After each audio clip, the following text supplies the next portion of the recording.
Good evening, everyone, and welcome. My name is Clay Jenkins, and I'm the moderator of our symposium. We're glad you're here, participants in the symposium, students, friends of students, parents, grandparents, people of the community. We're glad you're here this first time in one of our 17 symposia that I've shaken the hand of Buster the Blue Hawk. So we're on uncharted ground tonight, and delighted too. So here's what's going to happen.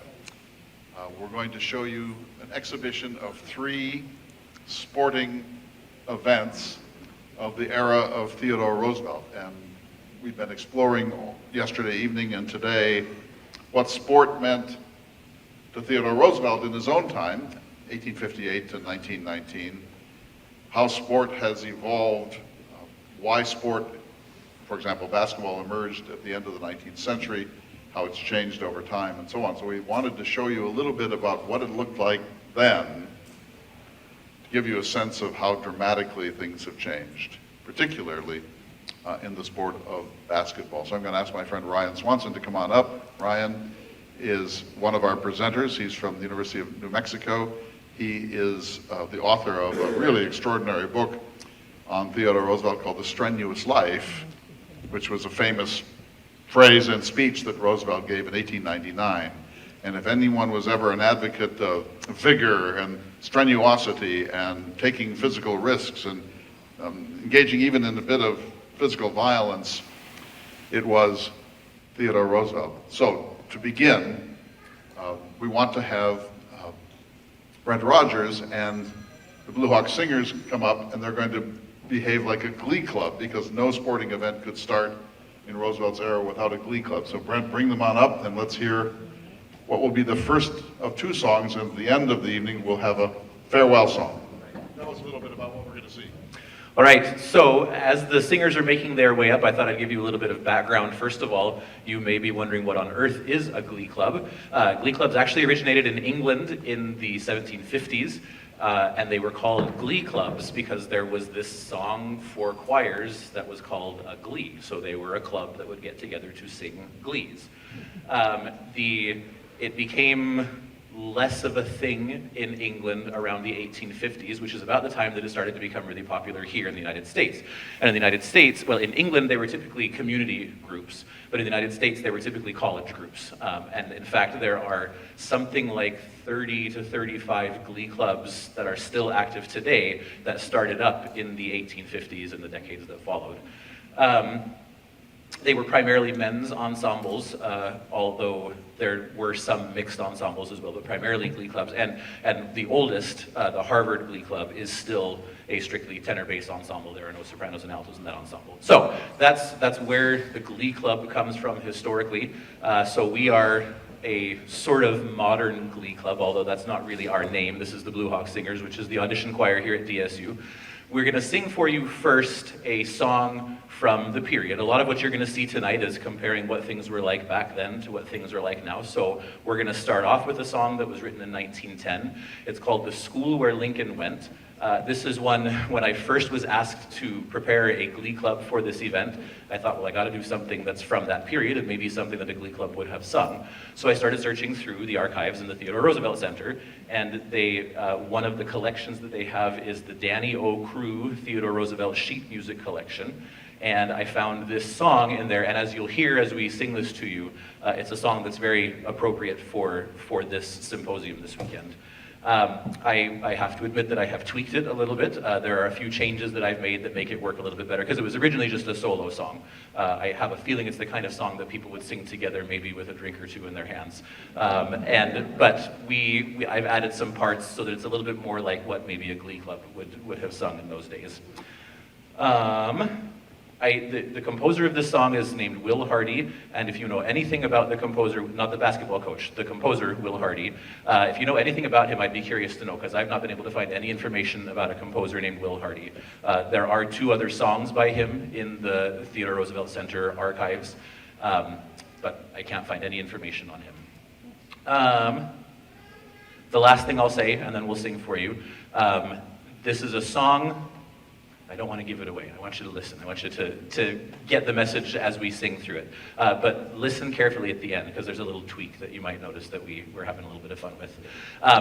The one song that we'll sing for you at the very end of tonight's event is one that's more representative of what a glee club might sing nowadays. It's one that I'm sure you'll recognize and so needs no introduction. So this is the DSU Blue Hawk Singers pretending to be a glee club singing The School Where Lincoln Went.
Well, I don't know about you, but I'm filled with glee now.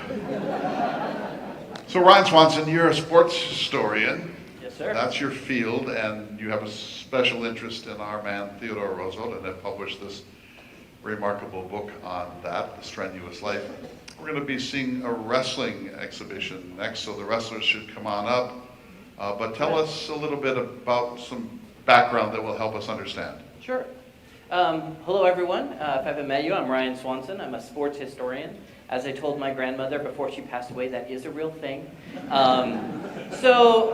Really glad to be here and talk about sports and TR. When we think about wrestling, wrestling is among the oldest sports known to humankind.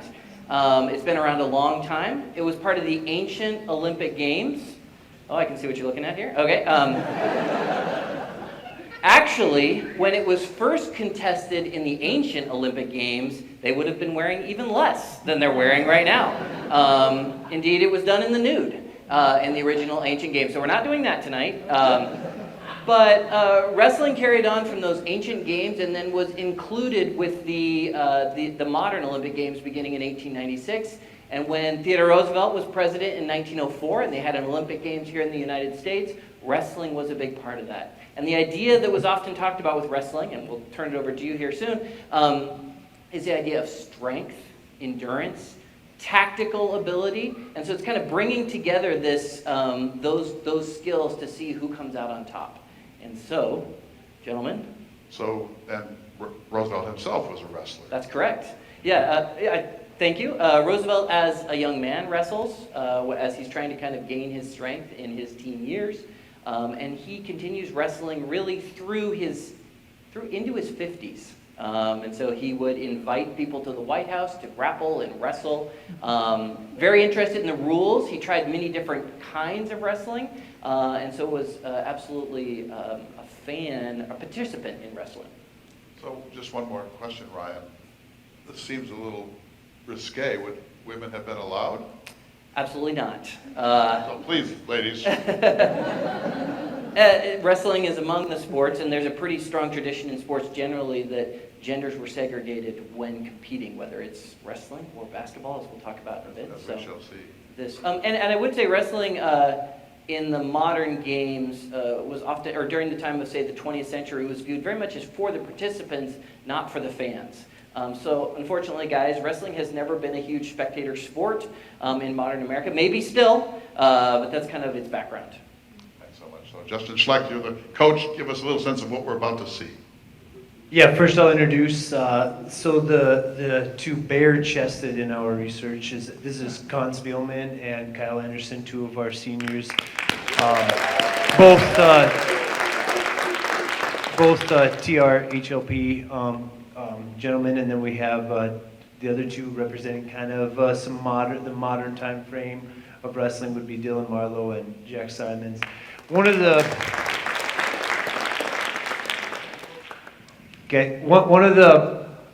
biggest differences that in some of our research and just checking, and some of just our general knowledge is in 1909 or during that time frame, there was no periods, there was no scorekeeping. The rules were actually, it's stated multiple times that the rules were left up to the referee or official's discretion.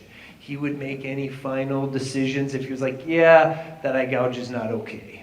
Then that eye gouge wasn't okay. But if the next one was okay, then he got the final say, and nobody really argued. So that's one of probably the biggest and most interesting things. The other big difference would be, and we'll just have these two demonstrate, we did the best we could with rehearsing or kind of practicing what 1909 wrestling would look like in a staged setting. So you guys can kind of go ahead and I'll kind of roll. It was very rigid and not real refined. So one of the big differences too was in 1909, it was a 10-minute match, and one individual might pin the other individual, and you continued to wrestle until 10 minutes was up. Whichever individual had the most pins in the 10 minutes, that's who the winner was. So even though like in our modern time wrestling, once a pin happens, match is over. Back then, you continued to wrestle as many matches as you could. Are you two gonna like join in, or so we can see 2022-ish with some freshmen? Don't go off the stage. Okay, all right. Sure. Obviously, we can see there's a very big difference between the two attires, those kind of things. I think that another interesting, there's no points for a takedown, there's no points for an escape, there's no points for a near fall, reversals, any of those things in Theodore Roosevelt's time frame. Another interesting fact that we found was in 1912, is that in 1912 was the longest wrestling match in the history, and it was actually 11 hours and 40 minutes. So there was no pin ever that happened in the first 10 minutes. So they continued to have their match until a pin happened. And it was 11 hours and 40 minutes, and that was documented. So for what we found. I may be wrong on that. I am not a sports historian. So You're actually a wrestler, though, so you would yeah. So just some interesting differences. I guess as they're kind of going, you two can stop. I'm making a lot of noise up here. So, like, a big difference here, and we'll come kind of back and forth, and I don't want to, like, steal time. We start back from, like, start in a neutral position, and then we'll just go through, like, a takedown, escape, reversal. So, big difference here in modern times. Maybe we will gain some fans. We'll see. So, we'd have a 2 takedown for the top wrestler. The bottom wrestler would get out. We'd have an escape, and those points would add up, and then as the period, just keep going. As that period would continue, then we'd have a change of position, we'd have different scores happening, and at the end of the 7 minutes of the match, 3-minute first period, 2-minute second period, 2-minute third period, that determines the winner. If it's tied, then you do go into an overtime. The most an overtime currently can go to is 10 minutes. So the longest match you can have currently would be 10 minutes in a folk style or collegiate match. If he pins him here, and we'll call that a pin, match is over, no matter where we're at. Now we'll have these two step out, and you two can catch your breath, if you will. Coach, can I ask a question here? Yeah. Can you catch us up? There was a bit of a debate over the past few years about the Olympics changing what was going to be included. Are you up kind of on that story in terms of wrestling, and then kind of a backlash? Is that? Yeah. Tell us So about that. yeah. So freestyle was dropped from the Olympic Games. Guys, you're gonna have to help me with that year. Was it 16? No, because 16 was Rio. 12. So in 12 it was going to get dropped, and then it was reinstated kind of last minute as FILA, which would be the international group that kind of supports wrestling, kind of rallied and supported the reinstatement into the Olympic Games. And obviously one of the big arguments was wrestling was one of the very, very, very first sports or athletic events in the Olympic Games. Really where the Olympics began was with grappling and wrestling with Spartans. Yeah. So there's wrestling in the Iliad, for example, which is one of the oldest pieces of literature, dates to around 9th century BCE. Yeah. So, question about safety. I see the headgear, of course. Is wrestling safer today than it was in Roosevelt's time? I can't answer that question because I never talked to anybody who wrestled in 1909. Sorry, Blake, I got nothing for you. Like, I've never visited with anybody. I don't know how many ACLs they blow out. I don't know how many, You're new to this, just say yes. But like you said, there were no set time periods in early wrestling, no kind of barriers in that way, no equipment to protect. We know that much, right? So yes, so they did have a roped off canvas, and it was a canvas. They, sometimes they would say, and some looking up and some literature would say like the canvas is actually a little bit softer, has a rebound to it than our current mats. I would say the other difference is no offense, Theodore, but the skill set was very different. And the techniques were very different, and so understand, the lifts and the carries and some of the physical advantages. Obviously, training has changed and those kind of things. So a lot of that being changed, I would say, could be difficult. And stratified weight classes come along. Yes, weight classes have come along. There was, remind me guys, like 5. Yeah, I was going to say it was 5. So it was broken up. I think the largest weight class is up to 165, and then it was like 165 pounds and up. Oh, okay. Was it 165? And then it was pretty much like 20-pound increments-ish. 121. 138, yeah. 145. Yep. Yep. Yeah, so there was 5 weight classes, and it was broken up in that way. Now, like for collegiate wrestling, we have 10 weight classes. And it's all the way from 125 pounds up to heavyweight, but there's a 197-pound weight class, so it's 198 pounds to 285 pounds would be the weight class increments. And in FILA wrestling, or international wrestling, freestyle wrestling, Greco-Roman, or freestyle we'll just speak of, there are 8 weight classes for the Olympic Games and 10 for the World Team Championships, which is happening actually literally right now. Oh. Like right now. You guys should go. Jordan Burroughs just actually won his 7th World Championship for the U.S., and that makes him the most winningest World Championship wrestler in like the history of ever. Yeah. So a quick difference. We'll show some 1909, and I'll kind of commentate a little bit. So go ahead, guys. We'll imagine we have a running clock. Again, no points scored. There would have been a lot of standing and pushing, because they have 10 minutes to stand and push on each other. And anytime now, you two. Okay? No points scored in this scenario. Locking hands in this position in 1909 would have been completely allowed. In ours, that would be a penalty point. we'd have no change. We watched we found a couple random films, and a ref would randomly just step in and just separate them and say like, okay, fresh start. There's very interesting rules. The officials had a lot of freedom in that time period that we kind of really found most of our research. So we'll simulate here. We're at minute 7. We have 1 pin, so we start fresh. That's a pin. That gets 1 pin for Kyle. But we continue to wrestle the match until we are at the end of 10 minutes.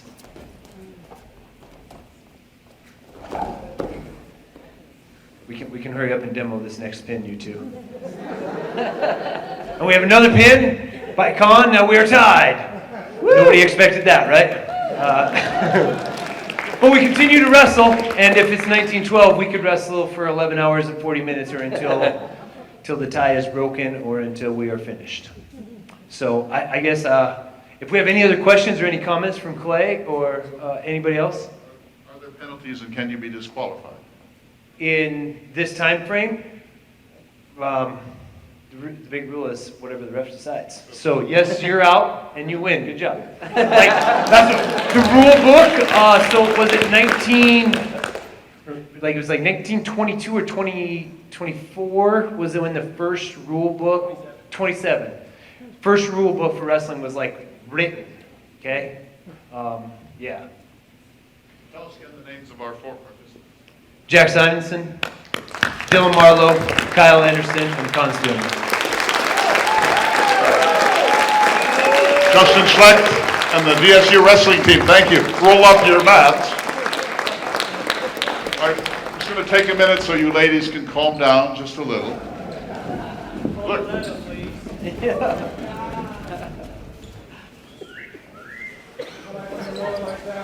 So the ropists, please join us. But Ryan, what did you see?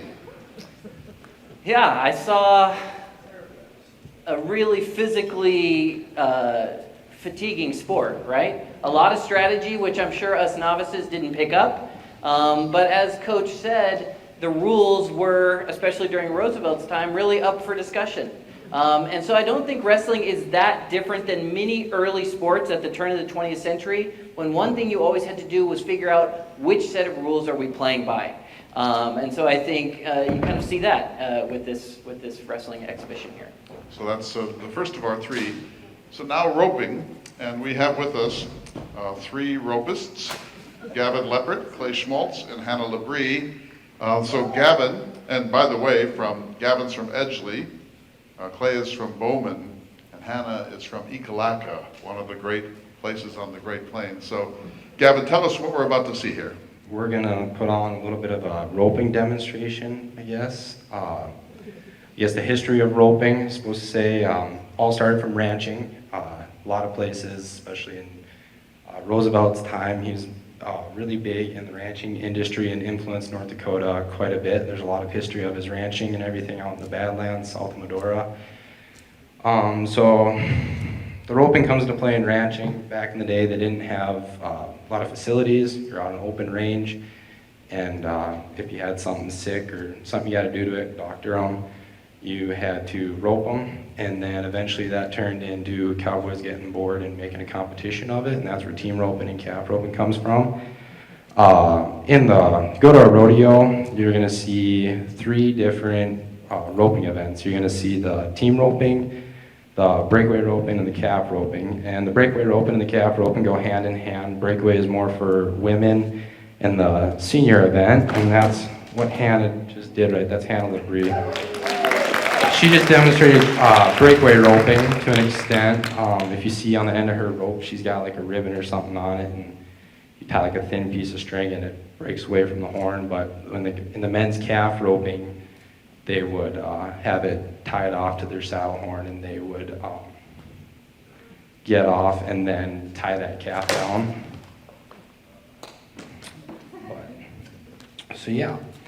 And misses happen a lot. There's people who've won, $500,000 a year and win a world championship, and they still miss a bunch. We actually just taught her how to do it yesterday, so round of applause for just being able to swing it that good. Good job. before we move on, thank you, Hannah. Gavin, so growing up on a ranch or farm, when do you start doing this? At what age do young people start doing this? I've seen little kids that can swing a rope pretty good before they can pee straight. Like, it's young kids. There's no age limit to any of this. If they can swing a rope, they're good to go. What is the pee straight here? I've never had a child. I couldn't tell you. I'd say, I mean, I've seen a 2-year-old run around with a rope before. I'm not saying they're any good at it, but.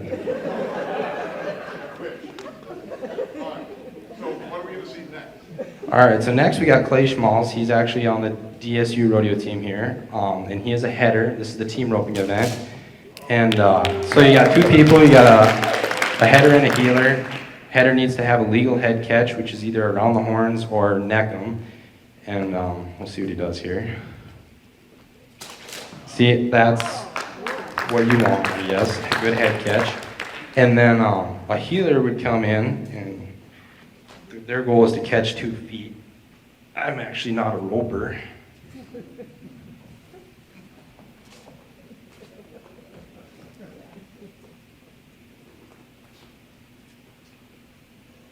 You're not a roper? Okay, just checking.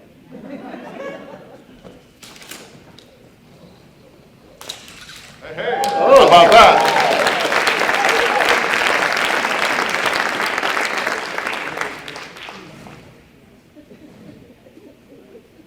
Show us that one again.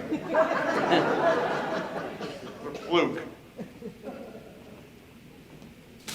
Wow.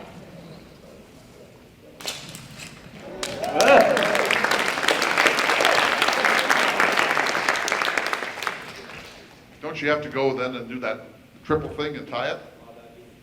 That'd be the calf rowing, okay. All right, so that was cool. Really nice. So what else you got? You're gonna do tricks now. Oh, yeah. One trick. We were promised 6 tricks.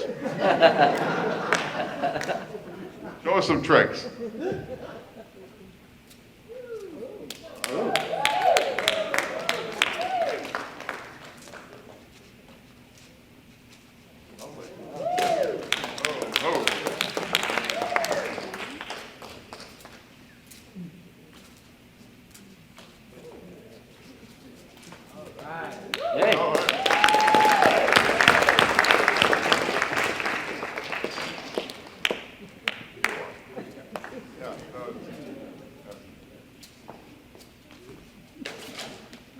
Ooh.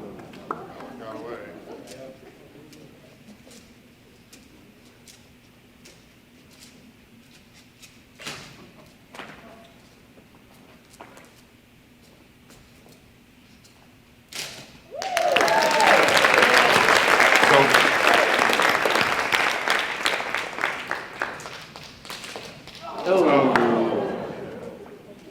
So Gavin,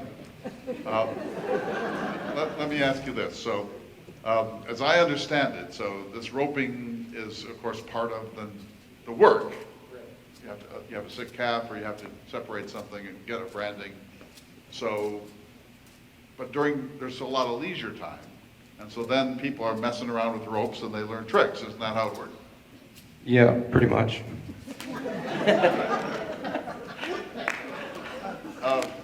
Thanks for that full answer.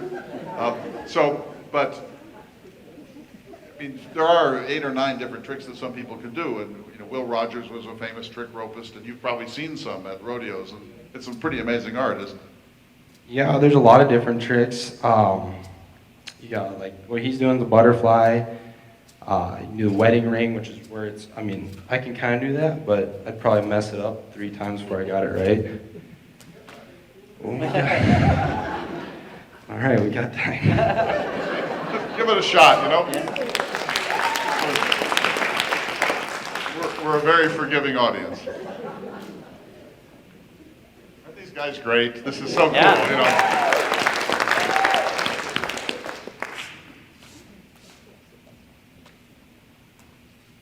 Well, actually, let me say, while he's getting ready here, this really is helpful for me. My father talked and still talks about getting lassoed out of the crowd by Lash LaRue. And this is just helpful because this is giving me like an image to see what he was talking about. So, Would you be willing to be lassoed out of the crowd? I mean, Why whatever I not? need to do. I mean, I don't know, you know. You've already But, given your talk. Yeah, I mean, I'm on extra time here. All right, Gavin, let's see what you got here. 5, 10, whatever you need. Look at this! Oh. Hey ho, hey ho, ho, ho! Ho! One more time, one more time. You're holding back. I mean, you obviously No. have more tricks than we know. That's pretty good, Jedi. Did you want me to say something about frontier sports? Yes, please. Well, So while you're getting ready for your next trick, one thing that was really common in the western part of the United States was to have state fairs or territorial fairs. And at those fairs, all kinds of things were happening, right? Including, you know, since we're talking sports in this symposium, baseball competitions, that kind of thing. But alongside almost always was rodeo and roping as well. So you could very well, you know, get your fair food, which wasn't quite the way we think of it now, go to a baseball match, and then go see some roping in these state fairs. And so that would have been common during the early Roosevelt era. And incidentally, I'm going to work in that young enough till he couldn't pee straight into my life at some point. Maybe my next faculty meeting or something. So thank you for that. I'm more at the can't still pee straight. You know? One more shot.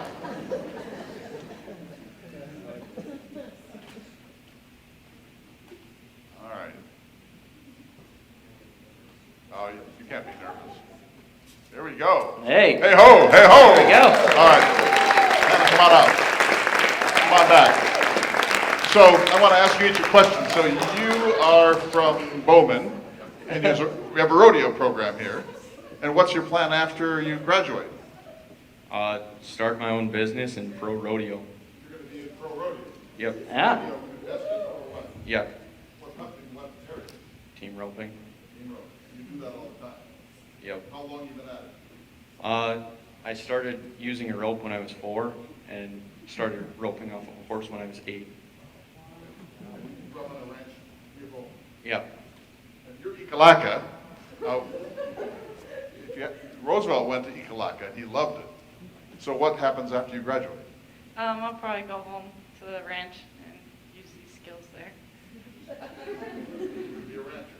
Probably. What kind of cattle? Black Angus and Hereford. What year are you? I'm a junior. I appreciate you're going to be also in the basketball game. Yep. You have many talents. Yep. Yeah, Yeah. thank you. You've been great fun and a good sport, I think. Good sport. So you're from Edgeley, which is not really in classical ranch country. What happens to you after this? Well, this is actually my last semester here at DSU. Kind of made that myself. This spring I'll be moving to Oklahoma for farrier school. Yep, to get certified in horseshoeing and blacksmithing, and Where do you want to live? I don't know yet. No. Well, hopefully not even in this state. Ooh. Whoa. Maybe a little different. Not. Iowa. They'd be in the western side, yeah. Where Western. in North Dakota, where would you be? I like the grasslands north of Belfield. Wait, hold up. I didn't listen very well to that. Restate your question. If you weren't, you said maybe not in North Dakota. What other states might you be? Oh yeah, definitely like Wyoming, maybe Nevada. I like Nevada. New Mexico. Hey, hey.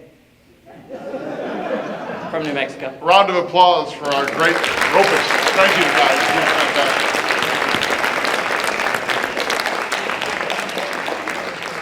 That was cool. That was cool. Absolutely. That was really cool. I thought you were going to have me roped. I wanted that. Yikes. All right, so now we're going to do basketball. So, ladies, come on up. Come on up.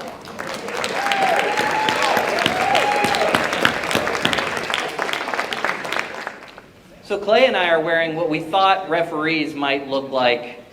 This came out of the costume bin here at DSU, so thank you for that. So, Eric, are you here? There he is. Eric Nelson, basketball coach. Tell us what we're going to see here. Okay, we're going to try our best to show you what women's basketball looked like in 1905. What you'll notice is each team has 6. So it's 3-on-3 half court. So you'll notice we'll have a red team going against the yellow team. So it's 3-on-3 half court. A make or miss basket, you'll see the officials actually grab the basketball. After that, they'll hand it to the next team at half court, and then obviously go the other direction. So you will see no transitional basketball in 1905. Defense was completely different back then. Now if you watch a game, obviously defense is very intense, it's physical, you go for steals, all those types of things. In 1905, defense was kind of like what we call it's a shadow. You couldn't touch the ball, you couldn't touch the opposing team. You're pretty much just shadowing them, which is obviously very, very different from what you would see today. Some of the different rules we talked about, depending on what time frame you're looking at, 1 or 2 dribbles max. There was no bounce passing. It was all kind of underhand, kind of you won't see a 2-handed chest pass in 1905, I'll put it to you that way. So obviously the rules are very different, just from a low-level part of it, lots of different things. We also talked about their attire. We talked a little bit how, obviously right now you can kind of see some skin. Back then, there would be no skin whatsoever. It was kind of frowned upon as a female to show any skin at any point in time. So obviously you'll see a little bit about that here, but in that time you would not see that. Obviously today we wear jerseys, shorts, those types of things. You can see that they're wearing bloomers. We're underneath. That's kind of what they're wearing here, and then obviously like the long colored sleeves here. So that's just kind of a brief things that are different and things that have changed. So this will be a relatively brief. We won't do a full game, but you get 1 point per basket. We have Team Yellow and Team Red. And Danielle keeping score? And just keeping score, so we have to tell you when there's a point. You can't assume it. That's our job. There would be no men in this auditorium, and certainly no men as the referees. No. Daisy, do you want to? I think no. Well, yes. Well, I think somebody should set the record straight. Yes. Probably not you, man. Yes, come on up.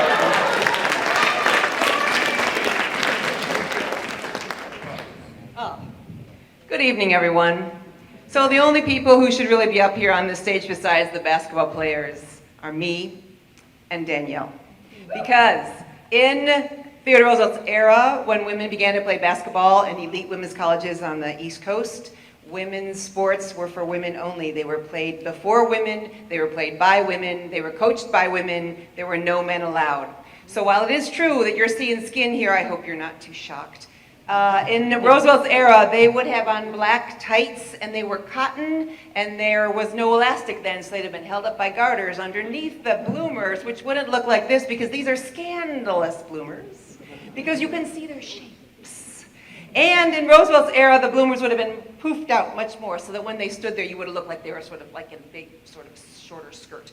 But this was so freeing for women who spent their days in corsets, laced up tightly to give them that hourglass shape. So one of the great things about women's sports, when basketball became allowable for women, was the freedom that women had to move about, to breathe deep to the bottom of their lungs, and to run, and to jump, and to play, and to, in a sense, transgress by taking men's territory, at least in their own. So these women who look terrific tonight, and if they were in 1905, their hair wouldn't have been down, would have piled up on top of their heads, but I wasn't going to make these women do that. And their shirts are probably a little bit close too, but we're getting close. So these modern shoes they're wearing, we did have rubber in Roosevelt's era, but we didn't have it on the bottoms of shoes. They would have had on leather boots that would have come up like high top sneakers would have. So they're looking really good. They know how to play the game. I just think it's important that you all know that men would not have been in the audience. So just like women would have to leave for the wrestling, men would have to leave for this. And you two, Absolutely out. who have volunteered kindly to be referees for this game, they wouldn't be here either. It was all a women's domain. We'd let you do it if you'd rather. So just a couple more things. Thank you, Stacey. Thanks to Ty Orton and the foundation, we have an authentic period basketball. It does actually bounce a little, so we'll be playing with that. It has the same tie as a football. So this is authentic in its way. You can only shoot with one hand. No jump shots, no two-handed shots, one hand only. At one point, you couldn't bounce at all, then you could bounce once. Now you can bounce twice in this sport. The defenders have to stay on their end on each side. We are the referees. There are no fouls because there's no touching. But if we see some untoward behavior, we'll be escorting one of these young ladies off the court. And we have whistles. They did give us whistles. We're not afraid to use them. So let's play basketball, shall we? All right, here we go.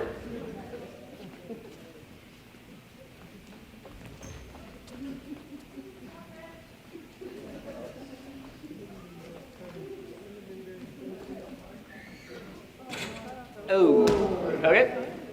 You got it? All right, so the ball then would come up to the yellow. There's no rebounding of any sort. It would be brought to the other, you're on offense, right? Yeah. Just making sure. Sorry, yeah. So play. So there's no transition. The ball has to be brought by the referee in this version to half court to restart the game. Hey! 1 point for yellow. So the scoring for the first 20 years or so of basketball is 1 point for a field goal, because when the foul shot is put in, when fouls start happening, then there starts to be the differentiation. So 1 point.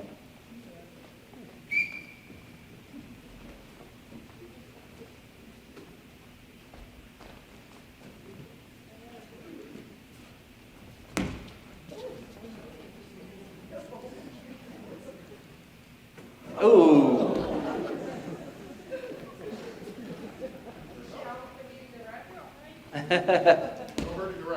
Yeah.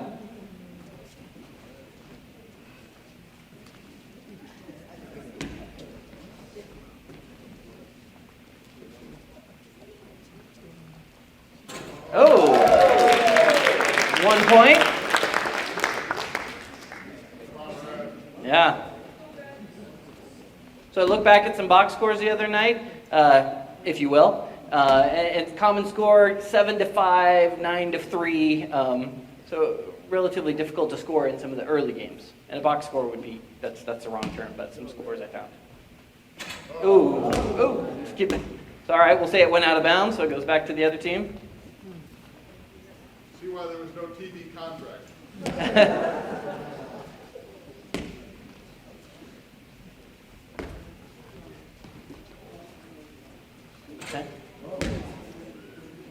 Okay. Yeah, so as the game is played, there's this tension between these athletes and competing, but always a concern about being ladylike. And so any physical play is seen as unladylike, being overly competitive. And so there's this kind of really awkward dance that has to happen. But the doors were often locked. Audience kept out, and so I do think it was a competitive game as it developed right from the start. And some of the rules are put in place because as girls begin playing the game in 1892, it gets very competitive, and so then reformers want to bring it back. This game could be played in a church, like a fellowship hall, a cafeteria, any space that could be controlled would be used. Hopefully a little bigger than this. Sorry, you were going to say something? I was going to say, and by the way, this was the girl. And this. When Naismith invented basketball, he used peach baskets. Oh, you need your mic. I'll use yours. You just want to lean in? Okay, got it. All right. There you go, you're in. Sorry about that. When Naismith invented the game, he was, as some of you heard this morning, trying to create an indoor game. And he thought, well, if I just hang a basket, like a peach basket up, the people will attempt to get it in that basket. And then he realized that every time a point was scored, somebody had to climb up and retrieve the ball, which Ryan has gracefully agreed to do. Well, I got Right, somebody right, much coach. more qualified than me. So can you close it up now? Yep. Yeah. So he realized, oh, if you cut a hole in the bottom of the basket, this is going to be more fun. And so that's how the game evolved. Progress, right there. Progress. Well, and it went from somebody doing what Coach just did, getting up on the ladder, and then the next step was, as you might guess, like find a broom and hit it out of the peach basket, and then it was cut the bottom out, and so they kind of realized this is not sustainable. And then they came to fiber or metal. Yeah. So let's go to 5, shall we? Because Okay. we want to end by midnight. Okay, whoa, trash talk. Aren't So you? 2-1, huh? You? It's yellow. And-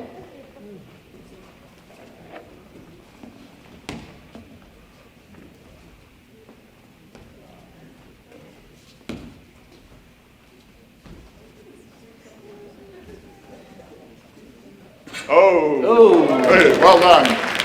Point yellow, They're kicking you. They're beating you. 3-1. The number of Yeah. players on the court varied from 5 to 11. So sometimes you had 11 on 11 with all these different segmented court situations. Ooh, she thought about it. Oh, the yellow ball.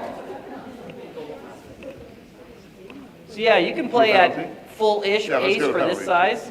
Do something terrible. Oh, Oh! That sorry. cannot be allowed, can it? Too much dribbling, Too much too rigorous, ball goes to the other side. Fault on both sides because there was Oh. an attack. Oh, There was so we an go back assault. to the wrestling coach's principle that we decide? Is that, I think, let's just say each side committed some errors here, okay. but you Be lost the better, ball. be better.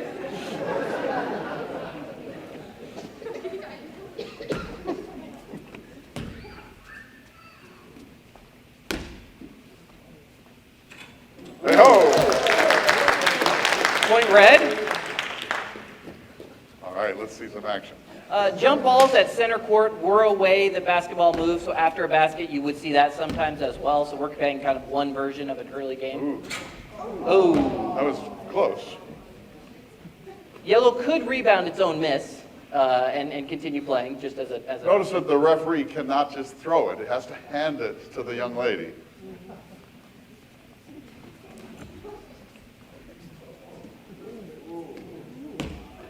Scintillating.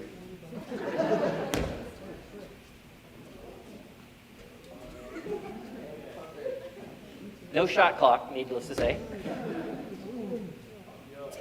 Oh, yeah. Point red. Point red. Ryan, was there a layup?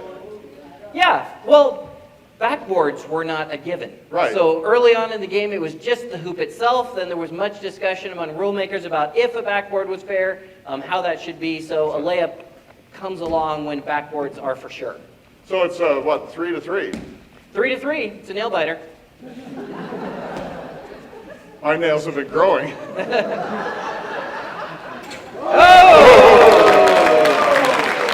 All right. Incidentally, you sometimes hear basketball players referred to as cagers. It's because they would put something here when playing up elevated. So this would be a nice spot for that, you know? Something to think about, DSU. Oh! Point red. Next point wins. Next point wins. Did you tell them about the